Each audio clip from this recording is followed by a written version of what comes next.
పర్యావరణాన్ని కాపాడాలని జంట నగరాలతో పాటుగా తెలంగాణ రాష్ట్ర వ్యాప్తంగా ఎక్కడైతే చెరువులు ఆక్రమణకు గురైన సమాచారం ఆ స్థానిక ప్రజలకు తెలిస్తే చాలు దాన్ని ప్రభుత్వం దృష్టికి తీసుకురండి. ఎంత పెద్దవాళ్ళు ఉన్నా చెరువు ఆక్రమణకు గురి అయిందంటే అక్కడ సంబంధిత అధికారులు వచ్చి తగిన చర్యలు తీసుకుంటారు. ఈరోజు సమాజంలో మన బాధ్యతగా మనం భవిష్యత్తు తరానికి ఇచ్చేటువంటి వరం ఇది.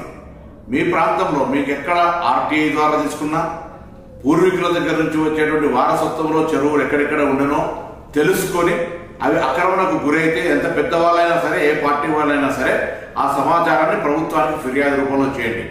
ముఖ్యంగా హైదరాబాద్ ఇన్ఛార్జ్ మంత్రిగా జరుగుతున్నటువంటి చెరువుల పరిరక్షణకు జరుగుతున్నటువంటి ఒక కార్యక్రమంలో హైదరాబాద్ జంట నగరాల ప్రజలు, రంగారెడ్డి ప్రజలు ప్రకృతిని, భవిష్యత్ తరాన్ని, చెరువులను కాపాడుకొని ఒక వ్యవస్థను కాపాడుకోవడం జరిగే ఈ